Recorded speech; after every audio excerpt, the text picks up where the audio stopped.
And yeah, I think you can get Sure. started. Hi, everyone. Welcome to the eighth episode of our webinar series of the INCOSI Sustainability Working Group. We are here today with Tim Lenton, who is joining us, a well-known climate scientist. He just came back from COP30 and the IPTiP. He's a professor at the Global Systems Institute in Exeter and chair in climate change and earth system science.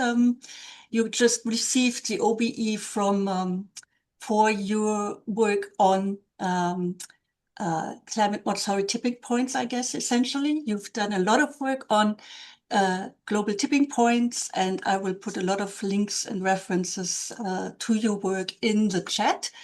And we would like to hear more from you. You've been friends and collaborator with incredible people like Dr. James Lovelock and Bruno Latour. And we would be really, first of all, we're really grateful that you could join us today because we expect you to help us understand more about your new framework about positive tipping points. And we would like to hear more from you first about your career and how you navigated towards the work you're doing right now. Okay, thanks, Kai. Yeah, maybe you can ask me some more questions after the slides about my career, but I can tell you when I started my PhD and I had James Lovelock as a sort of unofficial extra supervisor. It was 1994 then, but I met him in 1992.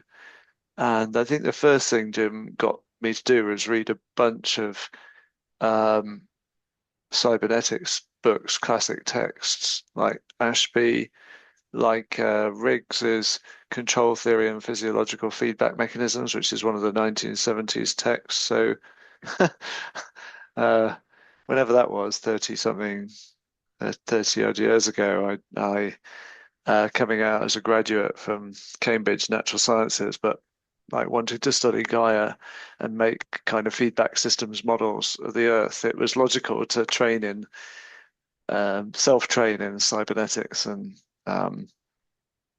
yeah, so that's how it started for me.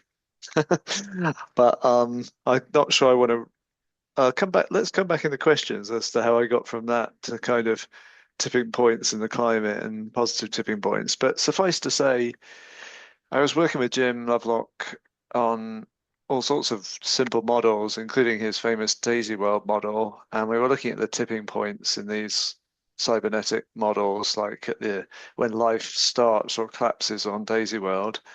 And in the 90s, we were also looking at what the early warning signals are before collapse. So I vividly remember Jim was brilliant inventor, good training in electrical engineering, used electronics all the time. So he was like, all right, we should apply a sinusoidal forcing to the model and see if it gets damped or amplified as a diagnostic for the feedback in the system, which we duly did. And you could use that very, very clearly to spot the destabilization before the tipping point. So I'll say something about that maybe later in the talk. But I mean, all of those ideas and thinking about tipping points, we didn't call them exactly that, but we were working on that in a different context in the 1990s, basically. Yeah. Okay. So I was good. Fantastic. Yeah, Yeah. go. I'm gonna try. Let's try and get my Share the slides up. screen. Mhm. Yeah, that's working okay. I think I'll just get the pointer up. Hold on a second. Yeah. So was asked to concentrate on the positive tipping points, but I will say a bit about the negative tipping points in the climate first, maybe. All right. So here's toy model of a system with two alternative stable states. It's in the one on the left, subjected to some stochastic noise forcing, but also I'm forcing the system in a way that the attractor or the state that it's in is getting less stable over time. And at some point, it's the damping feedbacks that maintain the old status quo are going to disappear, and the amplifying feedbacks in the system are going to get strong enough to support a self-propelling change from one state to the other. So that's a kind of classic example, a canonical example of a tipping point. where, yeah, I think is I don't need to teach you as engineers about the governing dynamics. But of course, the change in this case, because it's quite a fast system, is very fast and hard to reverse once it's underway. In the climate or in society and the economy, the timescale of the system might be quite a bit slower than this one. So there could be lags, there can be other interesting dynamics. The transition from one state to another may not unfold in a second. It might take much longer in the case of the collapse of ice sheets or changes in the ocean circulation. But we can come back to that at the end.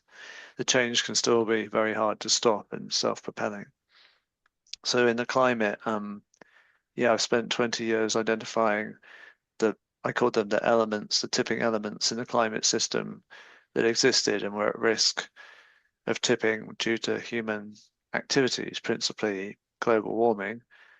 This diagram I published was a sort of summary of some of the empirical evidence for some of the systems as kind of targets that we knew had alternative stable states, and some of the empirical evidence that change was going in the wrong direction towards a possible tipping point in these systems. But the diagram is also trying to convey that it's a complex coupled system, and the causal influences where from one system to another, unfortunately, tend to be in the direction that tipping one thing makes tipping another more likely. It's not always the case, but unfortunately, that's predominantly the case in the climate, which is unfortunate, you could say. But of course, the climate can't be fundamentally unstable, otherwise we wouldn't be here to talk about it. So I don't want to dwell on this too much, but what is interesting is we live in a time even before human activities where there are clear signs from the climate that it's unusually unstable. I haven't got a slide on this, but you're probably all aware we've gone through multiple ice age cycles, and they're quite long and deep ice ages. And if I had put the slide in, it would be like a sawtooth oscillation of going into an ice age slowly and then kicking out rapidly and then going in again and kicking out. And it's a very large amplitude response compared to a very, very low amplitude forcing from subtle changes in the Earth's orbit around the sun. So if you're trained in electrical engineering, you take one look at the sawtooth oscillation and the forcing that's responsible for it and conclude that this is not a very stable system. It's towards the bounds of instability. And then humans come along, burn a load of fossil fuels and hit the system really hard. So we're hitting the system really hard at a time when it's kind of obvious to a systems engineer, I would think, that it's unusually unstable. So that's useful context. And yeah, I spent a lot of the last 20 years, and my colleagues as well, assessing how close are the tipping points. And this is what we call it a burning embers diagram, but that's what this summarizes from the IPCC reports, that we used to think it would take 4 or 5 degrees C of global warming before tipping points became kind of as likely as not. But now we think we're firmly in the danger zone, and we published this autumn that we already passed a tipping point for the world's tropical coral reefs. There are many possible tipping points. I won't dwell on all the bad ones, but I want to talk briefly just to give you a sense of how bad it would be if parts of the climate tip. Just draw your eye to the Atlantic sector here. There's a red to blue loop going on that we call the Atlantic Meridional Overturning Circulation, or AMOC for short. It includes the Gulf Stream crossing the North Atlantic. With this great overturning circulation, we know there's a tipping point, there's an alternative stable state. We know that the current circulation is sort of self-sustaining due to this process called deep water formation either side of Greenland. Basically, the waters in the Gulf Stream, as they're heading northeast, are losing heat to the atmosphere and they're evaporating fresh water to the atmosphere. That's making them colder and saltier. Both things make the waters denser. These waters get cold enough and dense enough either side of Greenland to sink from the top of the ocean to the bottom in simple terms and drive the return flow and drive the drawing in of salt and density that maintains the circulation. But unfortunately, we're warming the Arctic up incredibly quickly. That's tending to interfere with deep water formation, as is extra fresh water that's melting off Greenland as we warm things up quicker. And there's a tipping point where you lose the deep convection, we call it, and then that is like taking the engine away on the great overturning, and it will spin down. Why should I care? You're thinking? Well, if that happens and you live in Northwest Europe, then in the end state, you have a situation like I live in the UK down here, where now suddenly the winters are glacial. The sea ice here, or the plot on the right showing the sea ice getting in the black line in December, to the red line in February, so nearly to the Thames in February. So the whole of the North Sea is covered in sea ice.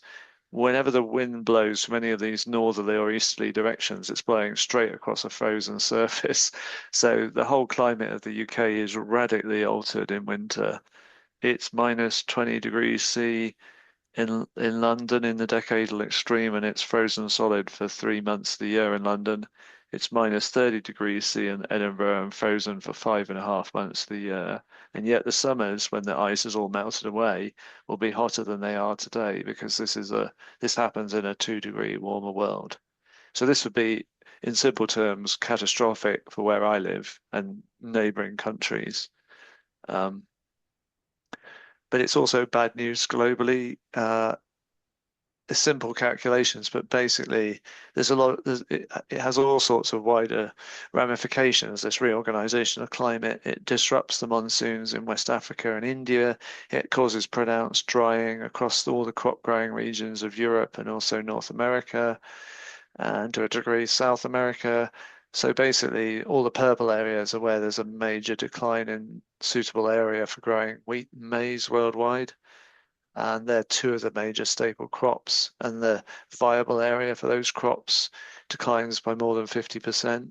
So in simple terms, there'll be a food security crisis and an associated water security crisis if we cross this particular tipping point, which is why people like me are advocating so strongly for the need to limit global warming as low as we possibly can, because we know that the warmer it gets every fraction of a degree, the more likely it gets that we cross tipping points like the one I've shown you that I don't think we'll be able to cope with in simple terms.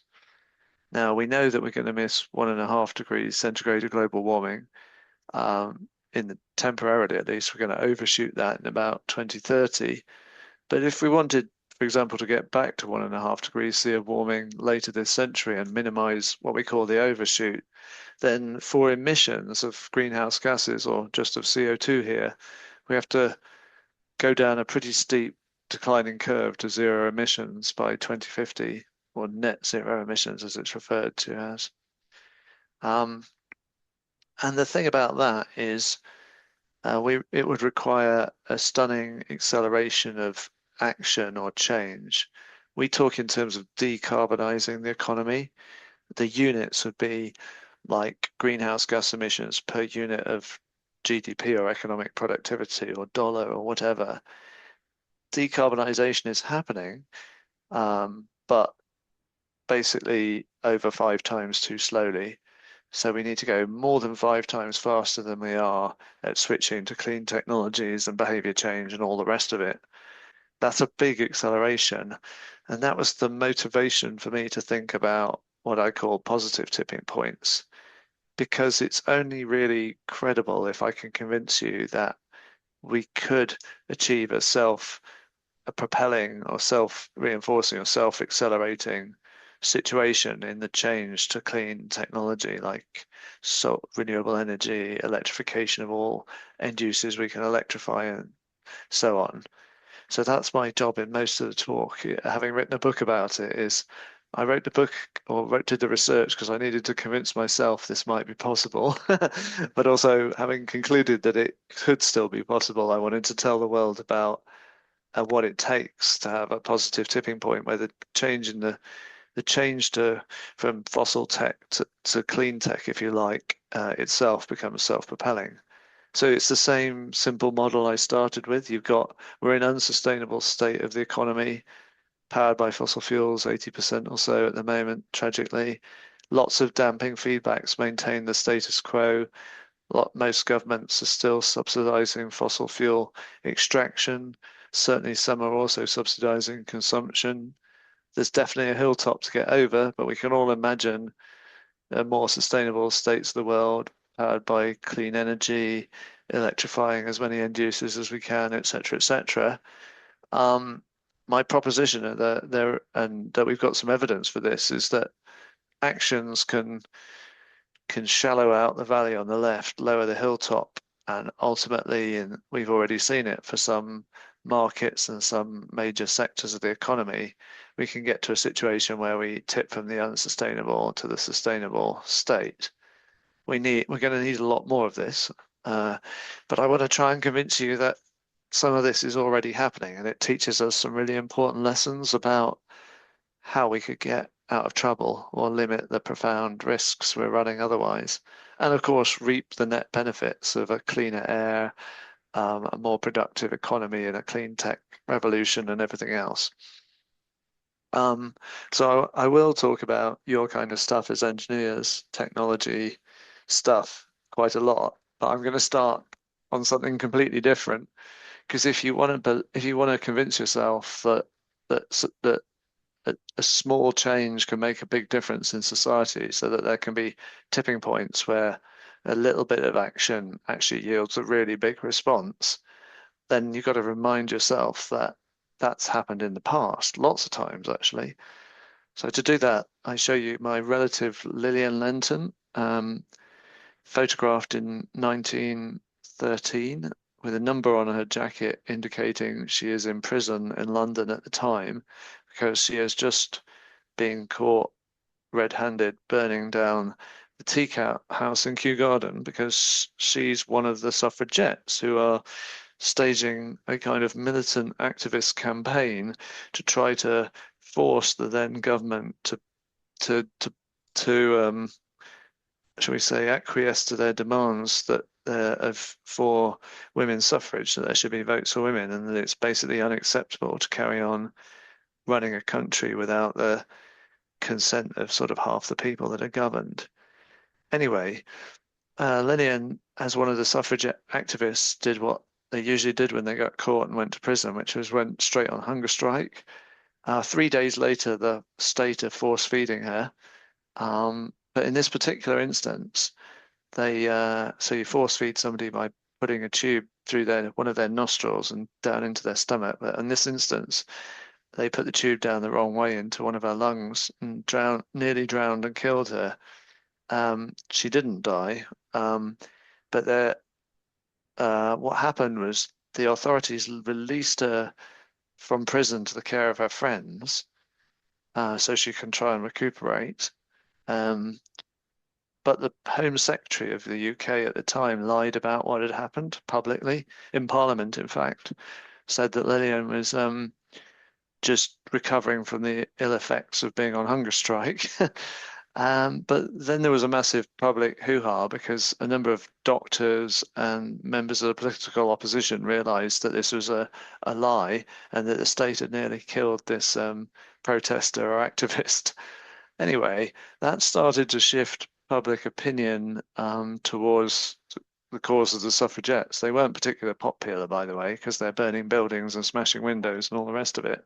But it's one of many little events that starts to shift public opinion towards the cause of the suffragettes. Of course, many things had to transpire before women were given the vote, but I think the take-home message is there's a very small group of very committed and courageous individuals who ultimately change what we call social norms for everybody, in a way that afterwards, when women have the vote, people look back and can't believe they ever didn't. And that's the nature of a tipping point, right? A tipping point in social norms in that case. But we've seen that kind of phenomenology, and we've seen also a particular kind of amplifying feedback or tipping point in relatively recent climate protests as well. So Greta Thunberg starts her protest outside the Swedish Parliament late summer 2018. So she's breaking from social norms. She's skipping school on a Friday, much to the distress of her parents and definitely the state, in order to argue for stronger political action on climate change. And therefore, by like anyone who breaks some social norms, like you should be at school, she gets vilified by the media, especially the right-wing media, but she makes it incrementally easier for the next person who agrees with her to join her protest. And this is a photograph taken about 3 weeks later, actually. But what happened was the number of people protesting doubled about every week. So 1 to 2, 2 to 4, 4 to 8, and so on. And the whole thing is self-amplifying because of the feedback I described. Everyone who joins makes it easier, sorry, for the next person to join. And I think, you know, if I asked you the question, if you keep doubling for 20 weeks, how many people are you going to have protesting? The answer is 1 million-ish. And that's pretty much what happened in the Fridays for Future protest. So you had a clear, you could say, positive tipping point in the growth of this protest movement. And then you had an exponential growth in a number of political jurisdictions who declared what's called a climate and ecological emergency. And that matters because if you read the fine print of those declarations, they're governments, including the European Parliament here, in the photo, basically saying our current policies are not up to the task. We need to do something more. But you might still say, well, that's all very well. That's just political rhetoric. What we really need are rapid changes in the behaviours and the technologies that are responsible for the greenhouse gas emissions that cause climate change. So I'm going to turn my attention to that, to your kind of stuff next. But let me note that there's a general reinforcing feedback that's there in the Fridays for Future protests, but is well known in all kinds of political movements and all sorts of phenomena, which is at the most simple level, people influence other people and what they, and that could be as simple as imitation. We imitate what other people do. There can be a lot more to it than that. But the more people who've adopted a new thing like protesting, the more other people they can influence to join them. And that has the quality, just like biology, of the potential for exponential growth. And we see social contagion. We see people influencing the uptake or the adoption of innovations when it comes to clean technology. Things like solar panels on rooftops are a well-evidenced example where there's very strong neighbor-to-neighbor influences, people encouraging other people to adopt, or people learning from each other. You can see that. Here's a movie from 10 years ago or more, actually, in somewhere in Colorado, of uptake of rooftop solar PV, who the first-time customers and referrals from friends. So you can almost see the contagious spreading and the social influence. This is also true for uptake of electric vehicles, by the way. But back to history, I want to show one famous example of really fast technological change, or we call it social technological change. So this is Fifth Avenue, New York City, Easter Day parade in the year 1900. And your task, as you watch everybody doing the Easter Day parade out in the street, is to spot the one person in an early automobile because everybody else on the street is in a horse-drawn carriage. And if you've got a good eye, you'll have found them in the middle of the picture there. But 13 years later, we can look at a picture of the Easter Day parade in New York City on Fifth Avenue, Manhattan, and ask the opposite question. Where's the last person left in a horse-drawn carriage? Because everybody else is in an automobile. And the answer is roughly in the same place on the street over there on the left. But the point is, wow, that's a pretty impressive kind of tipping point in personal mobility. So what was going on there? What were the amplifiers that caused this radical shift in personal mobility that starts among the rich in cities and then it eventually spreads to everybody? Well, there was a degree of imitation or a sort of fashion craze. I think the first people who got cars, other rich people looked at them and went, I want one of those. But there's a lot more to it than that with technology. So you have in technology innovation really famous amplifiers that I'm sure you probably all know about. So one thing is learning by doing. The more cars I make, because the more people are adopting them, the better I'm going to get at making them. I'm going to improve the quality of the product because I learn by doing as an innovator all the time. Then there's economies of scale. The more cars I make and that get bought, as I scale up production, the more the unit price can decline. And that was really, really clear with early cars. So the famous one is the Model T Ford. And when it first comes on the market, which I think was 1908, the sedan model cost $980. But by the time you got to about 1913, 14, 15, when Linium was doing a protest across the Atlantic, the price had fallen to less than $300 for the same model. So that's pretty impressive economies of scale, including the famous production line that Ford is kind of given credit for, decreased the unit price markedly. And then another reinforcing feedback I call technological reinforcement is when you find when a new technology arises, inventors and innovators put it together with other technologies that they come up with that make the original technology more useful. So you could say, well, gas stations, as they'd be called in the US, that makes owning a gasoline car more useful, the fact that you could fuel it.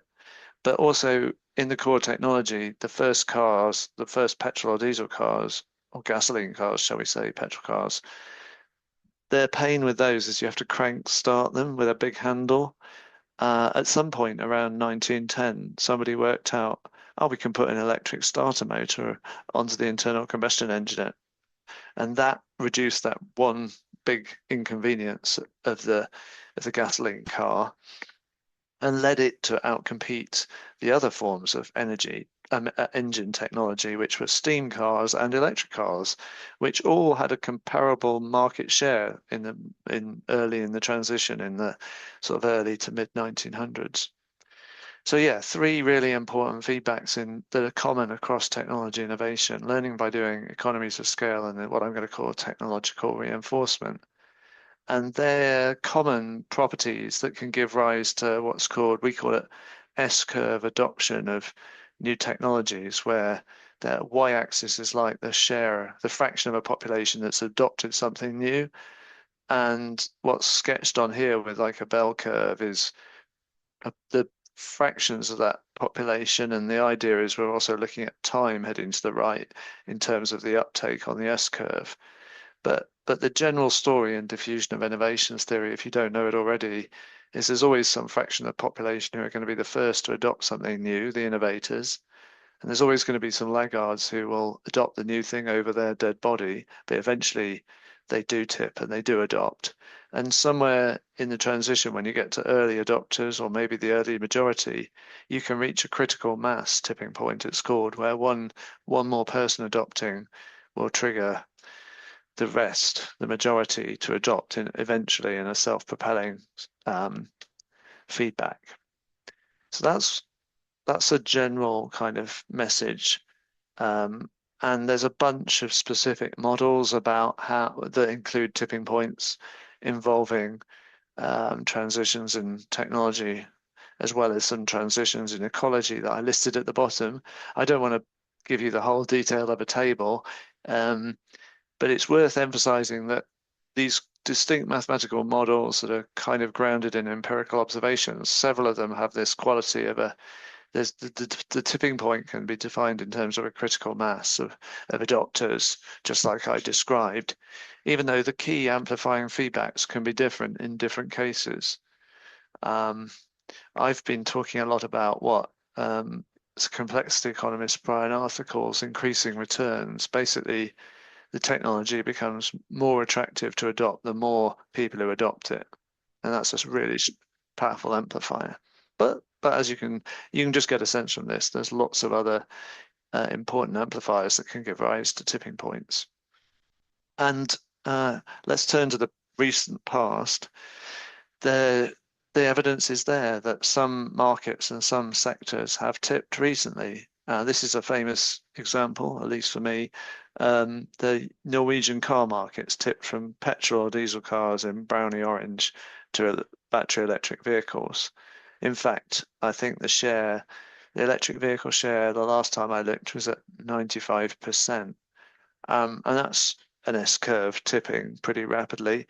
The critical mass tipping point, my estimation, it was around 2012, 2013, and it's associated with, at that point, thanks to some progressive policies, the cost of ownership over the lifetime of an electric vehicle was comparable to that of a petrol or diesel car in Norway in around 2012, 2013, depending a bit on where you lived.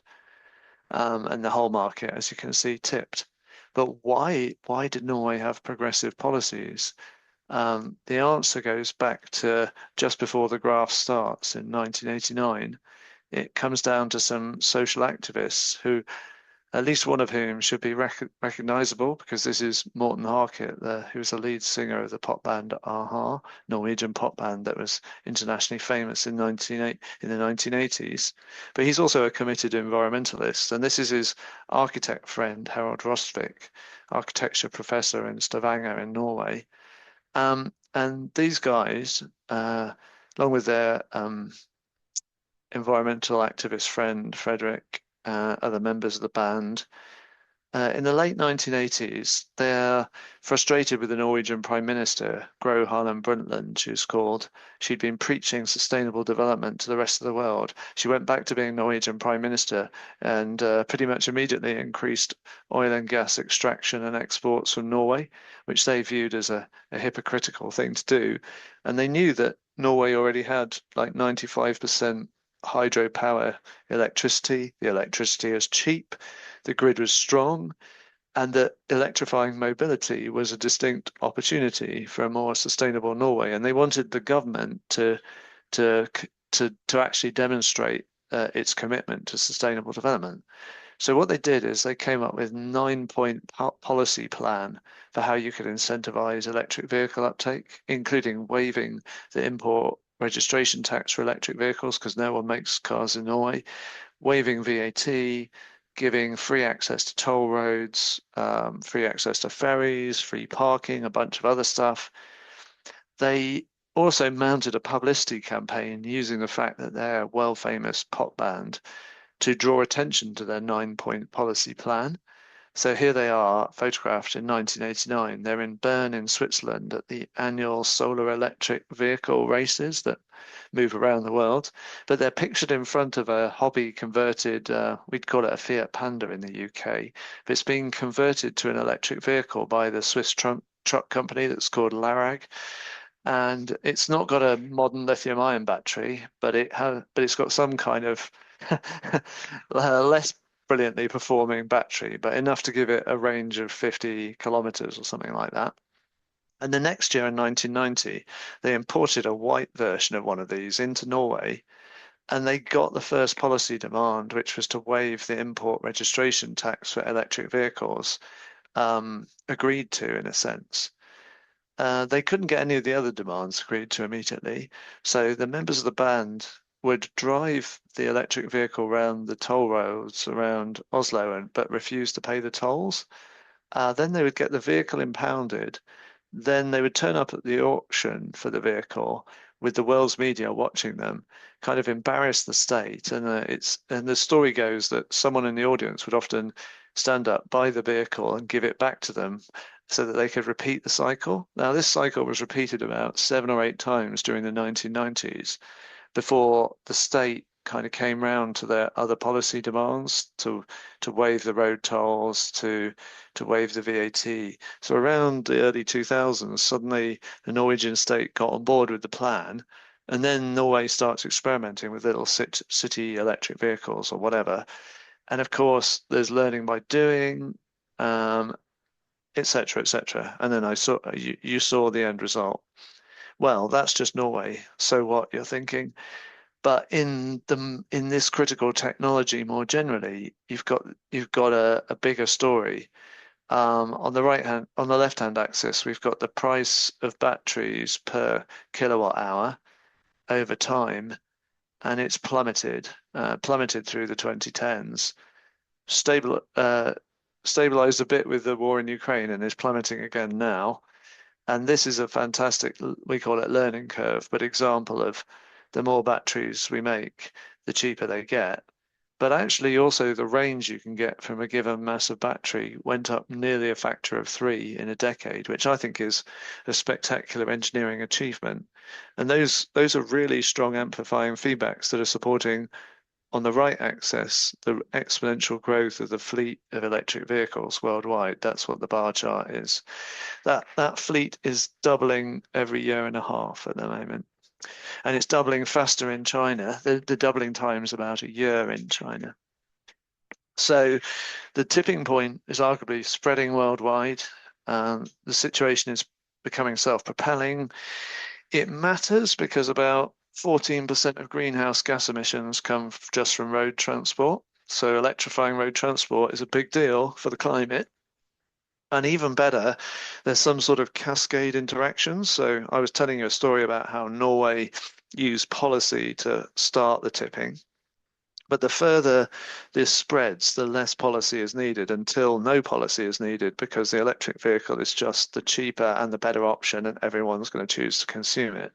And that point is pretty close, and it's passed in the Chinese market. So that's fine, that's good, that's a big deal, that's a big chunk of emissions for just from cars, but it means that there are still ever cheaper batteries being produced, and they can have other uses. So then you get the opportunity to electrify goods transport, trucking. That tipping point comes in our model fairly soon after. But you also have a lot of stranded oil assets, because at the moment, let's say oil companies are valued high on the expectation that they know they've got reserves in the ground that they think they can sell in the future.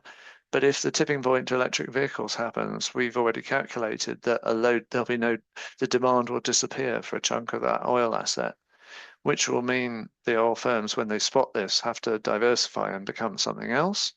Has a bunch of financial implications. Then maybe more important, cheap batteries are really powerful enabler for a tipping point to renewable energy. And I don't need to teach you as engineers why that is, but we obviously have to balance electricity supply and demand. And when you want to use electricity, the sun isn't always shining and the wind isn't always blowing. So you need cheap, short-term as well as seasonal storage on the grid. For the short-term storage, cheap batteries are already becoming the key and obvious solution. So then I want to turn and change direction a bit and just talk about tipping points in the power sector, electricity generation, starting in the UK. This is a graph in black. It's electricity generation from coal burning. There's a peak here in 2012 when it's 40% of UK's electricity supply, and then it falls off a cliff. It passes a tipping point. What's going on? In green, blue, and yellow, you've got the growth of new renewables, solar, wind, and bioenergy. They've continued to grow through 2025, and today we get more than 40% of our electricity from new renewables. Obviously, there was a bit of extra gas burning in the intervening time, picking up the slack, but now it's renewables that have replaced coal. Why did the system tip? It actually, partly because there'd been, you could say, investment in this growth of renewables.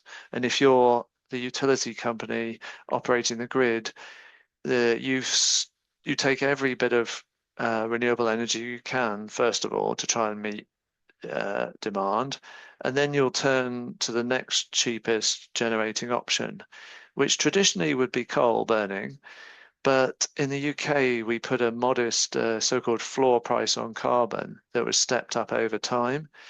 And it was enough to tip the economics away from coal being the next source of power you turn to gas in what's called the merit order. And so as soon as coal starts to become unprofitable, the people who are invested in it, who are losing money, start to pull their money out. And then that creates a kind of fire sale, as we would call it, because it becomes even more unprofitable and everybody pulls their money out. And that's essentially why coal burning fell off a cliff. And we've eliminated it now, because you then have the utility companies. They've got these power stations doing nothing. That's a wasted expense. So they destroy them. This is the one Didcot A in Oxfordshire being destroyed. And that means you've now got irreversible tipping point. We're not going to go back to coal burning because we destroyed the asset that could allow us to burn the coal, which is great as far as I'm concerned, because I didn't tell you that a quarter of greenhouse gas emissions come just from burning fossil fuels to make electricity, and coal is the major culprit there.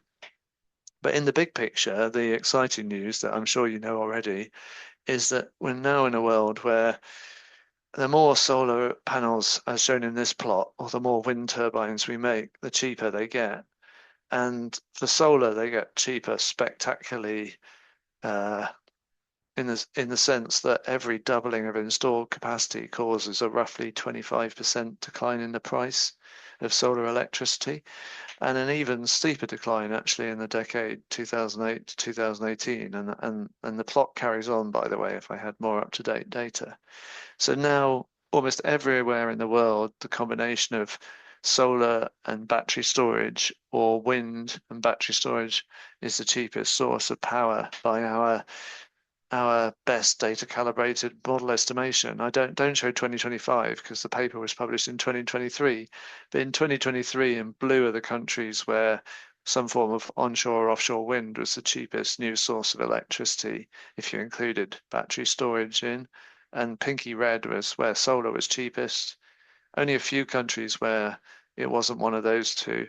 And as you've gone to the present and into the future, these technologies are getting cheaper all the time. Solar's getting cheaper faster. That's why we robustly forecast it's going to dominate future electricity supply. I mean, this is just what's a new for new comparison it's called, but in more than half the world today, it actually makes economic sense to close down a fossil fuel power station and replace it with new renewables, or predominantly solar. So solar's past the tipping point. It did so a few years ago. We could still go faster, and I'd argue we should, because as you're growing the renewable generating capacity, you're essentially creating what you need to electrify more end users, and that's going to drive up overall electricity demand. But that's going to clean up lots of other things, not just cars and trucks, but for example, residential heating, where we need to switch from gas burning, and for example, in the UK, to heat pumps. So in some work with our state-of-the-art model, what we've been doing is not just modeling each of these sectors over 70 something world regions and 100 something technologies. We've also been looking at calibrating the couplings between sectors. So I didn't talk a lot about it, but I talked about how ever cheaper batteries that are kind of created by the demand in the car sector, they enable the tipping point of renewable energy because they provide that cheap storage. But then cheaper electricity incentivizes more people to adopt an electric car because it's even cheaper to run, or an electric truck, or an electric heat pump. So we basically quantified the reinforcing feedbacks and some balancing feedbacks in the sectoral coupling, modeled it all out, and then I'll try to simplify the results, but we can look for the power sector on the top row, heating on the second row, cars on the third row, trucks on the bottom row. What will happen under the current policies worldwide? Well, we're going to tip to renewable energy, yellow and blue, to a large degree anyway. But we're not going to tip to electric trucks, and it's a 50-50 with cars, and mixed picture with heat pumps. We try out different policies in the model, and the short version is mandates to phase out fossil fuel energy technology and phase in clean technology are the most powerful thing to activate the amplifying feedbacks that then create the tipping situation where, for example, electric cars come to completely dominate, and electric trucks as well, and heat pumps to a large degree. So what does that mean? A mandate means something like our government announces you can't sell a petrol or diesel car in this market after 2030 or 2035. Here we had 2035 for cars, no diesel truck sales after 2040. We had no gas boiler sales after 2035, I think, is in rich countries, is what we put in the model as the mandates. But wow, they're pretty effective. So there's a bunch of messages in this, but one of them is that we shouldn't feel disempowered in the face of a big complex problem like climate change. We tend to think what I do can't make any difference. I'm disempowered and it's all too overwhelming and we stick our head in the sand or whatever. But actually there's loads of stuff we can do and we don't have to put our lives on the line in prison like my relative Lillian did. Because we're all consumers, we can make a choice to adopt the clean technology, and in so doing, we actually do our incremental bit to make it better and cheaper and more attractive for the next person to adopt. Of course, you're engineers doing systems engineering, so you can definitely do more than just change your consumption. You're part of the picture of innovating the technologies or the constellations of technologies that become more and more attractive, more and more affordable, more and more accessible, the more people who adopt them. But it's some kind of dynamic between the adopters and the innovators, right, that is behind the tipping. But of course, a role for policy and the civil society action. I kind of showed you its piece of the puzzle, and it's kind of obvious that business can be part of the change as well if it joins in innovation along with finance in a sense and entrepreneurship, and it kind of matters what stories the media tell. But yeah, I've separately been like spending a few years working out what's the recipe then for how can I, if I want to be part of this change, how can we do what I call create enabling conditions for tipping? What actions would trigger tipping? What can scientists like me do to help sense the potential for positive tipping? I've gone on for quite a while and I can see the chat's gone crazy, so I probably shouldn't speak for too much longer is what I'm thinking. I'll just show you that I published a paper this year where we kind of have a flow chart. Engineers, you probably like this kind of thing, for a methodology for if you're looking at in your cultural or geographical context and your particular sector, like, I don't know, cars in the UK or whatever you want to think of, just gave a general methodology for how you can work out, does this system have the potential for a positive tipping point? If it does, can we quantify how close it is and what its nature is? And if we can do that, can we identify the factors that determine when the tipping point happens? And if we can do that, can we identify the actions we could take, whether they're policies or something else, that could bring forward the tipping point? So I won't run through all of that, but I've kind of shown you a bit about how you can identify a tipping point. I'll just do one thing, which is talk about how can data tell you how close a tipping point is? Can you learn directly from the data that tipping point's coming? My argument is going to be that you can, because if you watch the ball in the valley in the movie at the start, you would have noticed that before the tipping point, the ball will roll further away from the bottom of the valley and it will roll back slower because the damping feedbacks in the system are getting weaker and the amplifying feedbacks are getting stronger. So we call that in like ecology going from a high resilience, fast recovery of the system to a low resilience, slow recovery. Statistically, we should see a greater variance in the position of the ball, and we should see a greater autocorrelation in time, meaning slower recovery of the system. The position of the ball is going to be more similar from one point in time to the next. But you could also just look at perturbations to the system. So we did this for the car market, where you have big shocks like the financial crash in 2008-9, and you can look across nations and see the car market's super resilient in Germany because policymakers are propping it up, and there's barely a dent in sales. But there's quite a dent in Denmark, but it recovers fairly quickly. In the USA, the car market's less resilient. It takes longer to recover from the financial shock. And in Greece, it collapses along with the rest of the economy. Fine. But what we've been doing recently is looking, were there early warning signals before the recent tipping that's started to unfold in some markets away from petrol and diesel cars and towards electric vehicles. So we've just published a paper that you can read the sort of unfinalized edit this week. But we looked across major European markets, China and the USA. We cut the data before the big fall in internal combustion engine vehicle market share, which is around the time of the start of the pandemic. So we're going to look before that, and we can see afterwards there's a kind of tipping point, collapse of ICE v sales in China and European markets, but not in the US. But is there an early warning signal? We should be looking for increasing amplitude of fluctuations in the data and slower recovery of those fluctuations. So the fluctuations should be longer lived. And lo and behold, it's obvious by eye for the European markets and for the Chinese market that was true. That you had it's a phenomenon that's called critical slowing down in dynamical systems before a tipping point.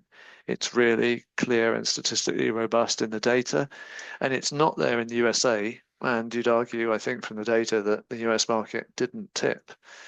So that's the thing I'm actively working on with my group now is is this a robust method that we could take to other sectors to help sense that they could be tipped, and then policymakers or investors or innovators would know a bit more useful information about the time that their actions could be disproportionately effective if they see that the incumbent system, in this case it's petrol and diesel cars, is becoming unstable or unresilient.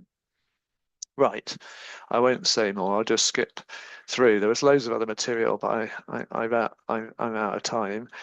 I just want to summarize by saying I told you that we're running an increasing risk of crossing these kind of existential tipping point risks in the climate.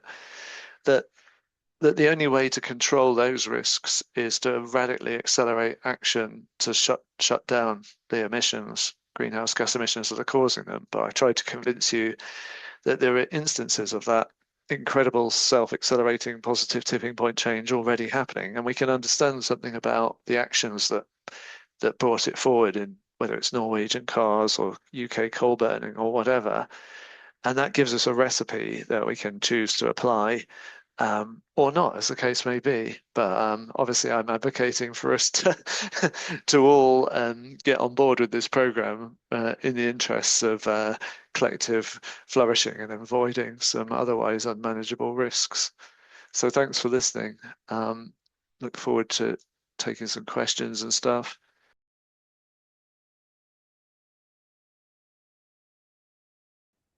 Thanks for your patience, everyone. I've snuck back. I just needed a comfort break. It's been a long day. I can see the chat went crazy as well, so That's definitely good. Yeah, thank you very much, Tim, for the presentation. That was a great one. Yeah, Kai, you wanna moderate the question Q&A? Sure, I can do that. And Tim, it was brilliant. You walked away when everybody was applauding, and I think as the chat shows, there is a lot of things going on. Yeah. There's lots of good comments in the chat. I completely agree about bioenergy and a few other things. So here is the applause coming again. Bless you. And we appreciate that if you're really busy with the aftermath of COP30 and everything else. So again, we're really, really delighted to have you here. Anybody who would like to go first, or so otherwise we start with a couple of the things we had intimated Anthony in the beginning. I've put my hand up if I may. So thank you, Tim. Sure. That was really very helpful and tremendous work that you've been doing and bring some optimism back to this conversation, which is great. So I was wondering if you could two questions. One is can you just contextualize what you've been talking about within the planetary boundaries work, where there are obviously other elements than just climate and the tipping points that have been identified there. And then the second question is what work has been done to estimate the impacts of the additional energy and material flows required to create the infrastructures necessary for these tipping points. So to build all the electric cars and the batteries and the wind turbines and the resulting waste streams. Right now, wind turbines are notorious for generating horrible waste at the end of their lives, similar with car batteries. So just thinking about it from a systemic perspective, if you could maybe comment about sure. that as well. So on planetary boundaries, I'm one of the original authors of the original presentation of planetary boundaries, 2009 in Nature. And I'm a long-term friend and collaborator of Johan Rockström, who's kind of the champion of the framework. And we, of late, for the last 3 years, we've been morphing it into what we call safe and just Earth system boundaries. So you can read about that in Nature last year, I think. And basically, tipping points was one of the things that informed the setting of planetary boundaries. But not every planetary boundary has tipping points. Climate does. The phosphorus cycle does. And I'd published on tipping points before we published on planetary boundaries. So the one fed into the other. But there are important planetary boundaries where you can't really credibly use the existence of tipping points to help decide where the boundary is, because it's not. And so we have to use a different logic, you might say, and maybe you could say a fuzzier logic to trying to say where the boundary should be. I think the cases where you have clear evidence of tipping points really makes the concept of planetary boundaries sharper, because it becomes obvious that you need a safety margin and you should stop comfortably before you're at risk of crossing the tipping point. Whereas other boundaries, you have to build a more kind of complex case for why you would set a threshold of a boundary at a given point. On the energy, on the material needs for the great energy transformation, there's an awful lot to say. I'd point everybody to Our World in Data if you don't already use it as a good source of data. But top level messages would be, yes, for example, in our electric vehicle study, we calculate the material demands. We look at whether the arguments you'll read in the media that there could be a shortage of supply are valid or not. The answer is no. We look at what if the price stays super high in perpetuity, will that slow the transition? The answer is no. Interestingly, because it's not the dominant part of the costs. I look quite keenly at how much harm is going to be caused. How big is this new extractive industry and how much harm could it cause? Hannah Ritchie is very good on this as well. The total size of the extractive industry for the new clean economy is at least 5 times smaller than the extractive industry you're replacing from fossil fuels. And I take the point that there's a lot of concoction of interesting metals in, say, a lithium-ion battery. But I have to tell you that even at the end of life, when you've taken it out of the car, you've put it on the grid for thousands of charge-discharge cycles, the battery's still worth an order of $1,000 for just the minerals it contains. So there's a massive economic incentive to not chuck it in a landfill and to extract the cobalt, the lithium, and the rest of it. And indeed, people are already doing that and working out how to do that. So my proposition to you is that this electrified economy will be a lot more circular, because there's a strong economic incentive there already to make it so. And of course, there could be more constructive policy to help with that. And yeah, it's sometimes difficult to sort of tease apart the different elements in complex technologies, as I'm sure you all know, like mobile phones. But it's not an insurmountable problem. It's obviously a sort of entropy thermodynamic challenge. But what I've written about in the past is a vision of the future where renewable electricity just gets cheaper and cheaper and cheaper. There's no shortage of it. But we need to work out the incentive structure so that we put a fraction of it into a much more circular economy. I think that'll be much easier in the electrified economy, but still you've got to pay some thermodynamic free energy penalty to want to maximize recycling. But that will be where I hope we eventually end up. So that was a lot of answer. But yeah, don't listen to the people or the media who keep pointing at the number of itinerant cobalt miners in the Democratic Republic of Congo who are indeed risking their lives mining. But the number who die every year, the estimates are there's an order of magnitude uncertainty on them. It's 100 to 1,000 people. I calculated how many lives are saved by substituting petrol or diesel cars with electric vehicles that come from that cobalt. Globally, it's at least 3 orders of magnitude more lives saved than the lives cost. So if you're a utilitarian in your ethics, it's a no-brainer. I mean, we don't want people to be unnecessarily harmed in the transition, but it's obvious ethically from a moral philosophical point of view that there's no argument to be made that this isn't a beneficial switch. And the trouble is people just peddling rubbish in the general media. And we have to, people who understand the science and the engineering and the evidence need to get louder and ask critical questions. If you're being misled by some of this rubbish in the media, go and work the numbers out for yourself. If you're all engineers, it's easy for you to do that. Yes, I think there's a lot of work around the media which still needs to be done to get them on board with being a much stronger force for the right stuff. So John, just a second, I also wanted to go through a couple of things in the chat. Cool. And then so there's one question by an entry, Hillary, which will I do after. I'll just ask Andrietta, I think, is she still here?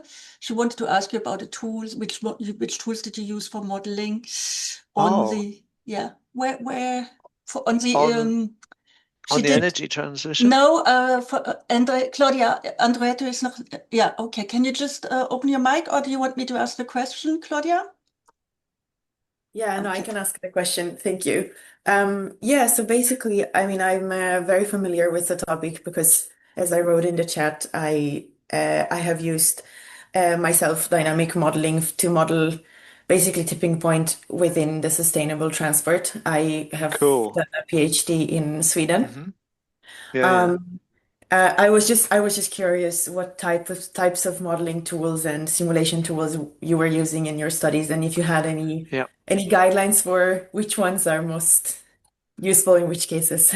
Oh yeah. So the one I showed of like the modeling of the electric vehicle and trucks and heating and whatever transitions, it's called the Future Technology Transformations Model, originally formulated by my colleague Jean-Francois Mercure, but championed by another colleague as well, Femke Neisser. It's essentially a Lotka-Volterra mathematics for the competition between technologies, which is well established in the literature as a good, or arguably the best, simple model of the dynamics.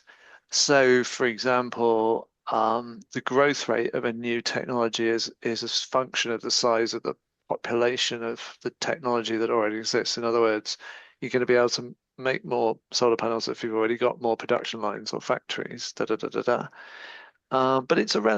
could say it's a relatively simple, in that sense, mathematical model. It does have, I'll maybe send you the papers later to show that it does have a good foundation, either in boundedly rational actor theory from the perspective of the consumer, or equally you can read the mathematics as being a model of competition of firms that you can also kind of empirically justify. But there's a number of caveats to the model because it's not considering certain other constraints on the dynamics, like crazy politics that we might be observing in parts of the world, or is the grid going to roll out or the chargers roll out as quickly as the EVs? So we can then impose on the model those kind of constraints, but it's not giving them a priori, which is why I would say, to answer the question, that if you have a specific context that you want to look at in more detail, of course, if you have the data, you might want to model some other factors. And as I think you probably already know, but maybe others don't, there are, for example, much more nuanced agent-based models for clean technology adoption, in particular like cultural or geographic contexts. And where you have the data, you calibrate the model on what actual people are actually doing and what their actual preferences are, and you can put all sorts of stuff in that, and they're also a useful tool, I think, a really useful tool. So yeah, there's other things we could talk about, but I think with any modeling exercise, you just one needs to be clear about the limitations as well as the advantages of the model, and then there's probably a benefit to deploying different model approaches where they're available, or philosophies, to check how robust the predictions or the recommendations are. We're not always at that point in this particular space, but that's for a different reason, which is that not enough people or groups are doing this kind of complexity economics work, because there's a bunch of people called neoclassical economists who've kind of completely dominated the policy prescription space with a load of garbage recommendations, if I'm blunt, as well as some vaguely sensible ones. But that's a separate argument to have. But they use optimizing models. They are obsessed with a fictional world that we don't live in, where which I could talk about for another hour. We have to ask you back. John, do you want to ask your question there? And then Hilary had a comment in the as well afterwards. You're muted. I can't hear John. Thanks, Tim, for the great presentation. Really enjoyed it. In terms of the analytics to predict tipping points, you've probably done the work. Have those same techniques been used to look at fluctuations in currents and the other sort of biological and environmental tipping points to sort of see how stable we are at this point? Yes, John, I should have told you all. I should have told you all this, that I spent 20 years developing and applying those methods mostly for the bad tipping points in the climate. And my friend Martin Schaffer, a great complexity scientist, has been doing it in ecology and a bunch of other groups. But there's a small bunch of groups where quite a lot of kind of friends and collaborators have been plowing that furrow.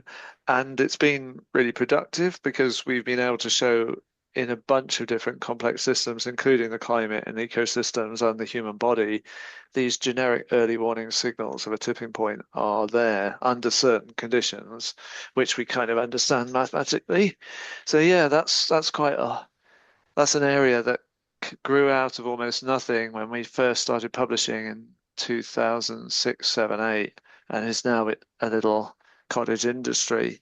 Doesn't always work. Could talk endlessly about, but it should be familiar to electrical engineers and a few other people because of what I said earlier, which is the work with Lovelock. I mean, like I said, even in the 1990s, I'm sat there with Jim Lovelock and we're using just what an electrical engineer would do to diagnose, is this system stable or unstable?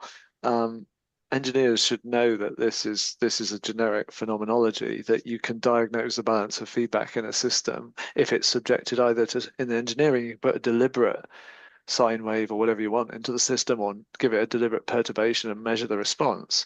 Reality doesn't always gift you known perturbations, but you use its response to even just stochastic noise to diagnose the dynamics. So one more question. Thanks for that. It's interesting. China looks at energy as a strategic tool, advantage, whatever you want to call it. And so they basically ban Bitcoin mining and the other sorts of use of energy that are not productive.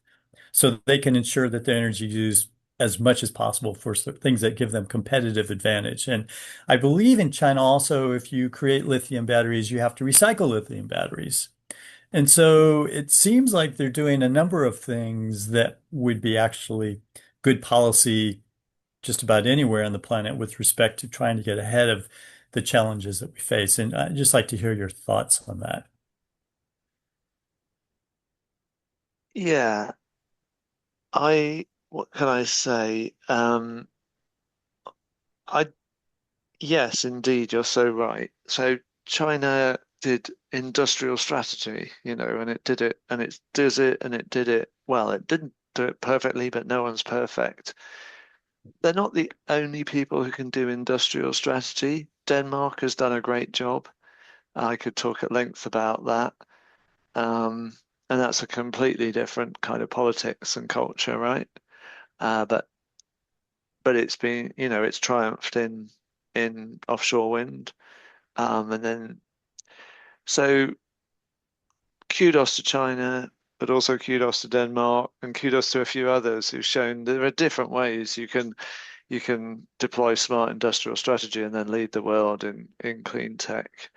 Don't know what I want to say beyond that, other than right now, Asian markets and more generally are rubbing their hands in glee as they watch the once great United States of America Oh, put itself at an even greater competitive disadvantage than it already was, and they are racing to lead even faster. And I salute them because I'm not going to worry too much. However we get there, it's never going to be perfect, but the net benefits for the majority of people in the world are just so spectacular that um, yeah, we must applaud those who've helped drive the quality of the technology up and the price down. Yeah, and it probably didn't have to be done by an autocratic Chinese regime. It has been done that way.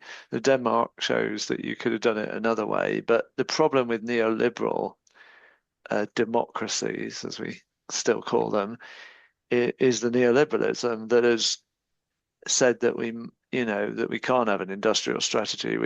We have to just let the market's the best, and we'll let the market roll. And that we all end up living in the wasteland of that like ideology. That's the problem. And luckily it wasn't permeating everywhere. We still had diversity in the world. And it's not that Denmark isn't a brilliantly capitalist country, right?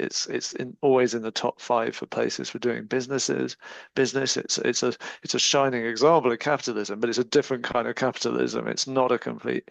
They had a little flirt with neoliberalism when they deregulated their electricity market, and then they immediately realized what a mistake that was because it stalled the spectacular growth they were seeing in wind power. So they quickly reverted politically and economically. Yeah. thank you, Tim. Well, Thank you. but we're Yeah. slow to learn, the rest of Yeah. us. For sure. Hamza, you're up, and then I'll go back to a couple of things in the chat. Thank you very much. Yeah, I have a question, like kind of proof checking our activities, like what we do in the working group. I did like a short Okay. presentation, Yeah. and as I've mentioned, what we are trying is to really like this project that we are having here is like a platform, like using digital technologies to build models, tools to test methodologies or approaches and so on, and make them accessible for industries, and also to let like-minded people or networks come together and work on solving this problem. For example, we have Anthony from the Flourishing Business Model, Yeah. Malena, she's like from the um, Common Earth program, and then we had also like Micah from the IEEE. So, and it's like growing, and we are looking starting from the business perspective, how to have this flourishing business model, and then how to, if you change the business model, how will the enterprise architecture change, and then the product, and then trying to go through that. I What maybe I like that. I'm not an engineer, as you can tell by training, but I think we need this kind of building of networks and coalitions of the willing. I Yeah. liked where you were going with the systems engineering, almost like a systems organizational engineering challenge. So I think the bits about changing incentive structures and working out a different business model are critical. It reminded me very much of British cybernetician Stafford Beer's work from the 50s onwards. But he was like, if you don't know him, he's sort of a god figure of or systems thinking for effective organizations. And it's some of the world's most effective organizations still are effectively in the lineage that stemmed from that 50 years of work there. So I think you're incarnating some of that, which is great to see. My gentle suggestion is, like, you've heard my emphasis on feedback, on principles of cybernetics and systems that I think ought to be familiar to pretty much all of you if you're trained as engineers. I'm very unsubtly suggesting, work with that fantastic toolkit you have. Join me in applying it to this crucial problem. I think you're already doing some of that, but I hope I gave you some hints about how there's a lot of room to do more of that. We kind of need you. We need people who understand complex systems and the toolkit to get out there, disseminating it, popularizing it, showing everybody else that complexity is not the same as complicated, that there are accessible ways into engaging with it, to do a mixture of the actual hard work of modeling it out and the sort of educational work of bringing other people into the fold of systems thinking. Because most governance people, many businesses they've never even heard of it. I mean, I teach class on this all the time, but we've got a big job to do to take that stuff out there to give everybody else a toolkit that's probably more familiar to us. Yeah. So I like what I saw. Yeah. And I think we could do some fun stuff together. Yeah, perfect. We will be very open to that. And I just wanted to comment also that the INCOSE has outreach on systems thinking. There is an entire group dedicated to that and across STEAM and K-12 and beyond. I wanted to get back to a couple of things in the chat partly from Michael. Yeah, just like one answer? yeah, Sorry, just go like ahead, go ahead. Sorry, very, very briefly.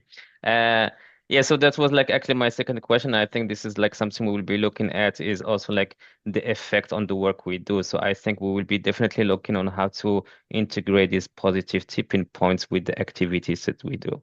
So I think that we'll be looking at that. Thank you very much, Tim. Yes, and thank you. Thank you for the segue, Hamza, because Alain had a couple of things pointing in that direction as well. One was voicing a little bit of a fear as well with respect to the social side and the positiveness and you mentioned, I think that, Alain, would you like to comment on that yourself? And then I'd also like to segue using that. We have a discussion right now in the group, and Maike was part of that, on geoengineering as well. And since we have you here, and somebody wants to launch a discussion on this for one of our next meetings, I think this is the best occasion to also launch this. Yeah. You are waiting for my feedback? Yes, okay, your turn. Okay, only 2 words. First, well, thank you very much, because it's nice to hear some optimistic messages. we missed some. But I understood social awareness was is very important to have this growth towards the positive tipping points. But social awareness is far from being uniform worldwide. And don't you imagine, or maybe fear, that we have other nonlinear behavior linked to this non-uniformity that could lead to other bifurcations towards other final states? Because the model maybe is less simple, that a uniform population with growth, with the S-curve and so on. Yes, yes, I think we're probably all worried about that, given what we see with the spread of misinformation and all sorts of, and arguably fascism, frankly. So yeah, I'm deeply worried about that. Indeed, yeah. Don't know what more to say, but yeah, point well taken. I suppose that's why, though, knowing those other non-linearities and dynamics that are going on, why I feel even more committed to kind of going out with the message I have, because what's happening at the moment is the politics is not following the economics, which has blindsided a lot of people. who we all grew up as rationalists, naively thinking it would, and we're really struggling with this hollowing out of the center ground of politics and that lack of correlation.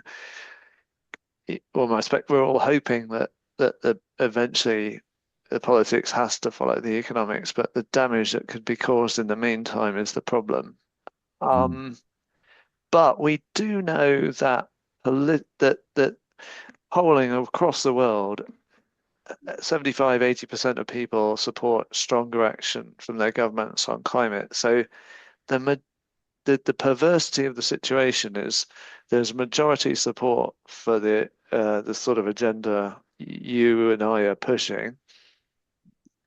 But somehow a vocal minority who are very strongly anti-elite and have a strong vested interest are out strategizing and out informationing or misinformationing the rest of us in a kind of pathological way. So that must be a systems problem that some of us could apply a bit more thought to, for sure. It's the nature of the. You could say, though, if you wanted an optimistic interpretation, that it's because they've seen that they are the incumbents, but the situation is destabilizing for them, and that's why they're fighting back harder. I'm just deeply troubled by how effectively they're fighting back and the instruments they're deploying. Because if we lose that the situation where arguments and decision are based on evidence, and we just swim in a sea of misinformation, then we're all doomed. So what can I say? I'm going to run out of time though, because I'm afraid I can't stay on too long. One last question and just a comment from what you just said. I mean, that's with AI and the ways it's being twisted now, especially amongst the leaders of these groups who are really developing a lot of it. It is really worrisome. Peter, you had a question. Can you please? Yes. Well, it was prompted by something that Tim said, and thank you so much for a brilliant talk. Yeah. This is my second meeting of the group, but if this carries on, I'm going to be with it forever. It's just terrific.